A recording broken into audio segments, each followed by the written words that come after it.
What's up, y'all? It's Amber Aura, and I am back. And I know you've all been seeing this style going crazy, which is the flip over method. So today I'm going to show you all the method that I use. It's volume. You can flip from left to right. So y'all just stay tuned, and I'm going to show you all how I achieve this look.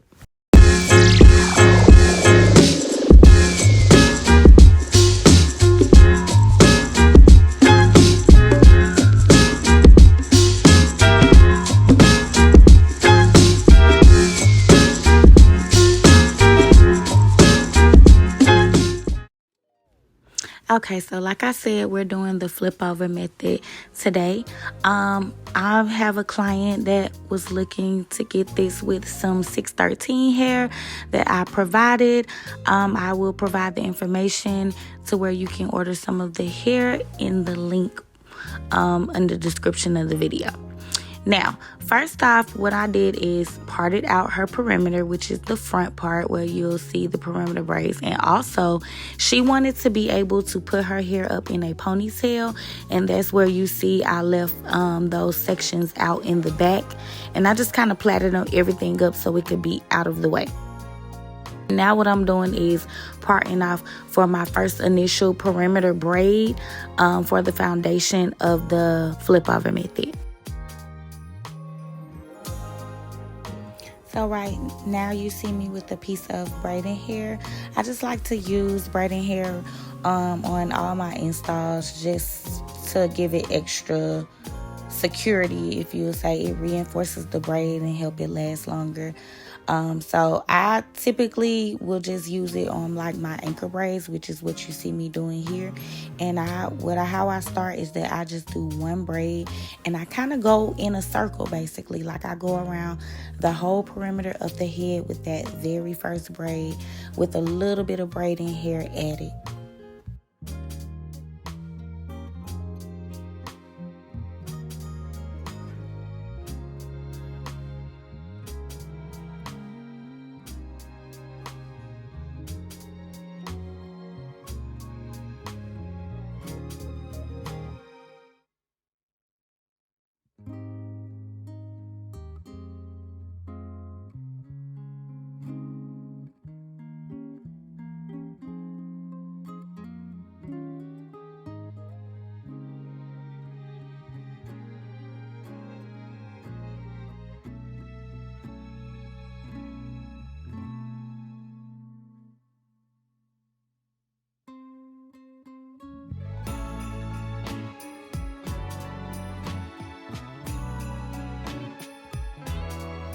Now, once I've done my perimeter braid, I go in and I do the rest of the braids going basically like straight to the back.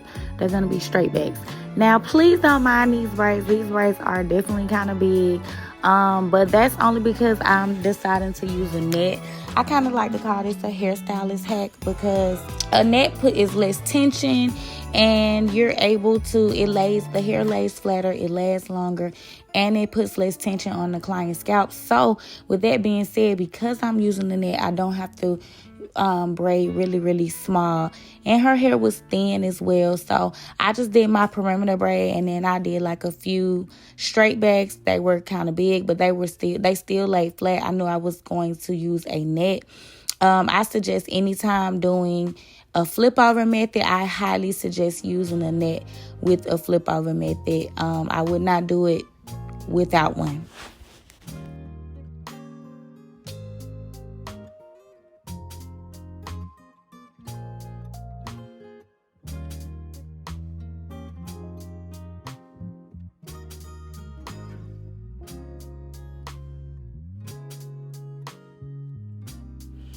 And this is the final product. As I said before, it doesn't really matter about the size of her braids because there's a net on. So I'll be able to sew through the net and it won't be putting so much tension on her hair. And I was able to move a little bit faster.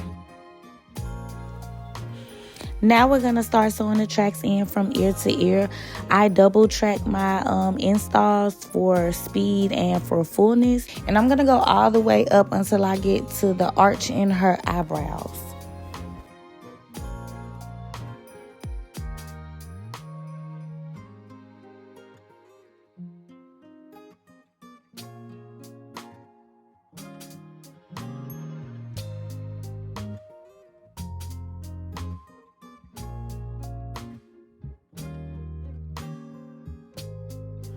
Also, when doing the flip over method, most times people have a side that they prefer more of the weight of the hair on.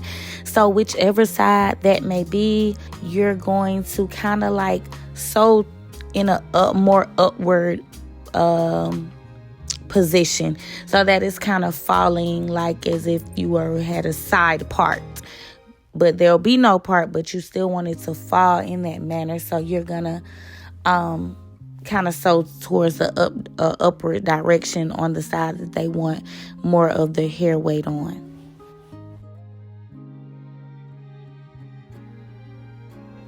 In this case, my client wanted more of the weight on the right side.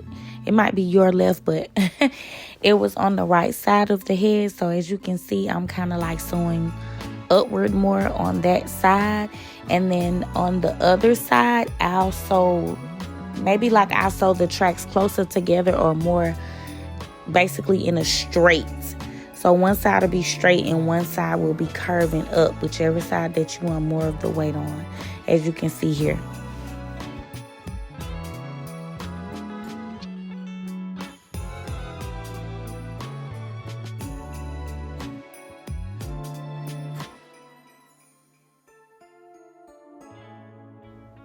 And this is what it should look like from your point of view. Now we reached the point where we've sewn from the arch of each eyebrow. And once we've done that, now you're going to just go straight across the top. So you're going to go left from right until you have like basically like a rectangle left.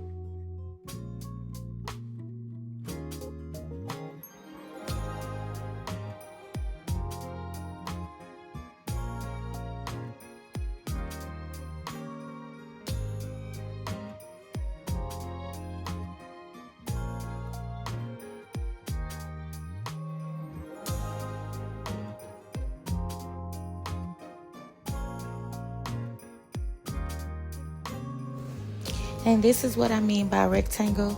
So once you get your rectangle, and actually your rectangle can be a little bit smaller than this. This might be kind of big. I would go in about a centimeter smaller than this one that you see ideally. But once you get your rectangle, you're gonna take your tracks and you're gonna sew front to back or back to front, as you see me doing here. And you're gonna put the tracks literally directly on top of the other. You don't want to sew it super tight. You want to kind of loop it as you sew it so that the tracks are able to move freely when you flip. You want to be able to flip the tracks over freely and easily, but still keep it tight enough where they are secure.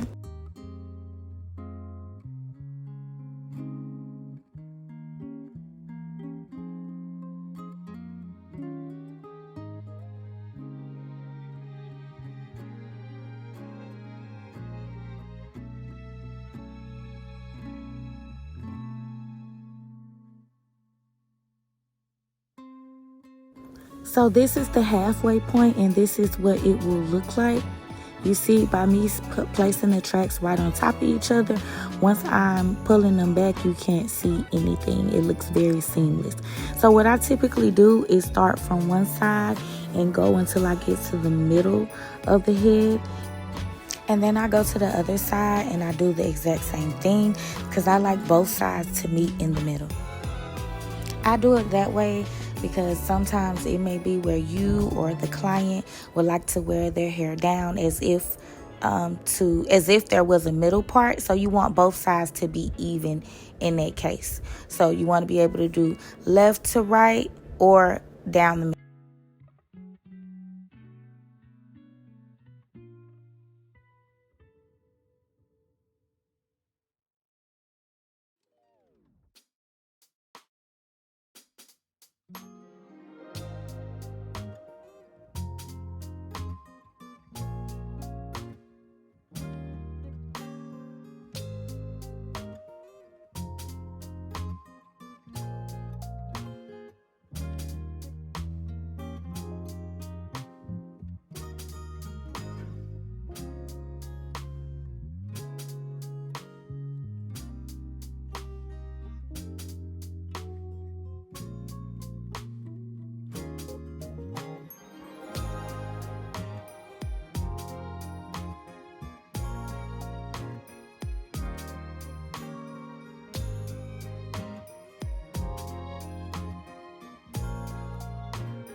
Okay, now once I've closed them in, what I'm gonna do, even though they're pretty close, I'm gonna go in that little middle part, and I'm still gonna sew one more track in, almost like I'm kind of like sewing it kind of almost like straight up, but I'm gonna dig in that little gap and sew one last track in, because I want it to be seamless, so that when she does wear her hair down, you can't see those tracks at the top.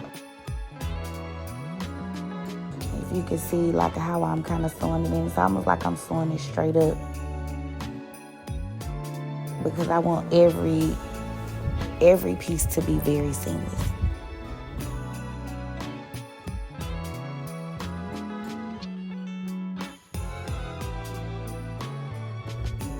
And this is the finished look. Do you see that?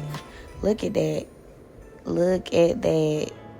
So when she pulls her hair in a ponytail, pulls it up in a bun, it's seamless, and it's also still flat thanks to that net that we used. And now that the hard part is over, it's time to press and style. And while we're at it, guys, if you're here and you're liking the content that you're seeing, please like, comment, and subscribe on this video, as well as my channel, to get more content like this. Also, let me know if there's any tutorials you all want to see, any questions you want to ask, any tips you want to give. You guys, make sure you like, comment, and subscribe.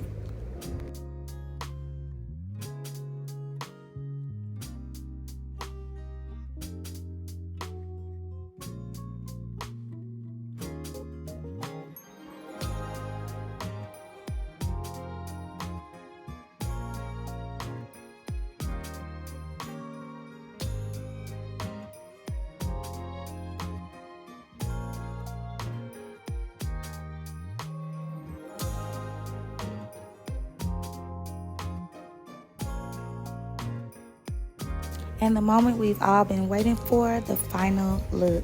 It came out so beautiful and versatile. Again, thanks for watching. Don't forget to like, comment, and subscribe, and I'll see you next time.